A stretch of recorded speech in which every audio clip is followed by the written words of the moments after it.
बिस्मिल्लाहिर्रहमानिर्रहीम। अस्सलाम वालेकुम। आज मैं बना रही हूँ चकोर बल वाला पराठा। इसके लिए मैंने आटा लिया है, बिल्कुल सादा पानी से इसको मैंने गूंद लेना है, ना ज़्यादा सख्त और ना ज़्यादा पतला। इसको मैं अच्छी तरह मिक्स करके गूंद लूँगी। अच्छी तरह मलना है इसको, अच्छे से मल के बहुत ये क्रिस्पी पराठा बनेगा।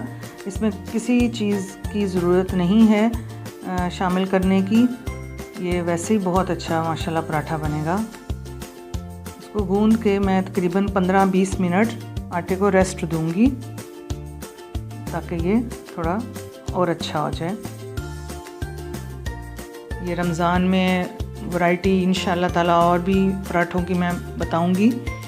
ये आप बनाइए, सहरी में अपने घर वालों को खिलाइए और दाद वसूल करें, और मुझे ज़रूर फिर कमेंट में बताइएगा कैसा बना है।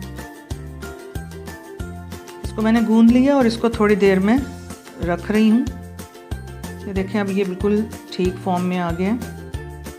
ये मैंने छोटा सा पेड़ा लिया है इसका, और इसको मैं पतली रोटी की तरह इसको मैं पतली रोटी एक बना लूँगी। जितनी बड़ी बनाएं उतनी बल आएंगे, उतनी अच्छा बनेगा, बल वाला बनेगा। और इसमें मैं घी यूज़ करूँगी। घी से बहुत अच्छा बनता है, टेस्ट भी अच्छा आता है और इसके बल भी अच्छे क्लियर होते हैं। तो इस तरह मैंने बड़ी सी रोटी बेल ली है, पतली सी, और इसके ऊपर मैंने घी लगा के अब इसके ऊपर मैंने सूखा आटा डाला है। इसको ऐसे फ़ोल्ड कर दूंगी। अगर आपकी और ज़्यादा बड़ी रोटी है उसको आप मज़ीद 2 फोल्ड दे दें। इस तरह मैंने फ़ोल्ड करके दोबारा इस पर घी लगा रही हूँ मैं, और इसके ऊपर थोड़ा सूखा आटा छिड़काव करूँगी उसका। इसको फिर मैं एक फ़ोल्ड और दे के इसको रेक्टेंगल की शेप में मैंने ये बना लिया, और इसके ऊपर दोबारा घी का ब्रश करूँगी। अच्छी तरह घी लग जाए इस पर, अच्छी तरह घी लगा के इस पर थोड़ा और आटा लगाना चाहें लगा के, और इसको दोबारा से मैंने फ़ोल्ड कर दिया। हर फोल्ड पे घी और आटा लगाएं, और इसको फिर मैंने बेलन से थोड़ा पतला करके बेल लिया है। एक पैन में मैंने थोड़ा सा ऑयल डाला है।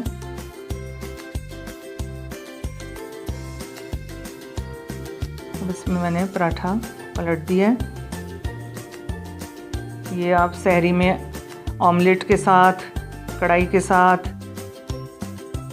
जैसे भी आप अच्छी सी रेसिपी बनाएं और उसके साथ ये सहरी में बच्चों को बना के दें। बहुत मज़े का बनता है, चाय के साथ भी खाएं, बहुत अच्छा बनेगा इंशाल्लाह। एक साइड पक गई तो मैंने इसको टर्न किया है, और साइड में अब मैं थोड़ा सा इसमें घी डाल रही हूँ ताकि ज़रा गोल्डन अच्छा सा क्रिस्पी हो जाए। पराठे बनाते वक्त एक बात का ख्याल रखें कि मीडियम हीट पे बनाना है। हीट का बहुत ख्याल रखना है। चूल्हा ज़्यादा तेज़ नहीं हो, आंच हल्की होगी तो क्रिस्पी पराठा बनेगा। जितनी हल्की आंच पे बनाएंगे उतना पराठा आपका क्रंच और क्रिस्पीनेस आएगी उसमें। तेज़ आंच पे बनाएंगे तो वो जल जाएगा, लेकिन वो नरम रहेगा, रोटी की तरह नरम रहेगा। इसलिए इस चीज़ का ख़ास ख्याल रखें। और फिर ये आहिस्ता आहिस्ता पकता है तो इसके अंदर जो हमने लेयर दी हैं घी की और आटे की, उसकी वजह से इसकी परत जो हैं वो खुलते हैं। हल्की आग पर ये करते जाए। अब एक साइड से देखें मेरा ब्राउन हो चुका है, तो अब इसको मैं पलट दूंगी और दूसरी साइड भी पका लूँगी। अगर आप इसको मीठा बनाना चाह रहे हैं तो इसके लेयर के अंदर थोड़ी सी पिसी हुई चीनी डाल दें, बच्चों के लिए मीठा पराठा बन जाएगा। चीनी को पीस के, और आटे की जगह वो आप चीनी की छिड़काव कर दें तो मीठा पराठा भी बन जाएगा। ये देखें अब क्रिस्पीनेस आ जाएगी। दूसरी साइड भी मैंने इसी तरह की है। देखिए इसकी लेयर चेक करें, देखिए लेयर साफ नज़र आ रही हैं। इसको चने के साथ मैंने सर्व किया है। ये ज़रूर बनाइएगा और मुझे ज़रूर बताइएगा कैसा बना है, और दुआओं में याद रखें। खुश रहें, खुश रखें। चैनल को सब्सक्राइब करें। अल्लाह हाफ़िज़।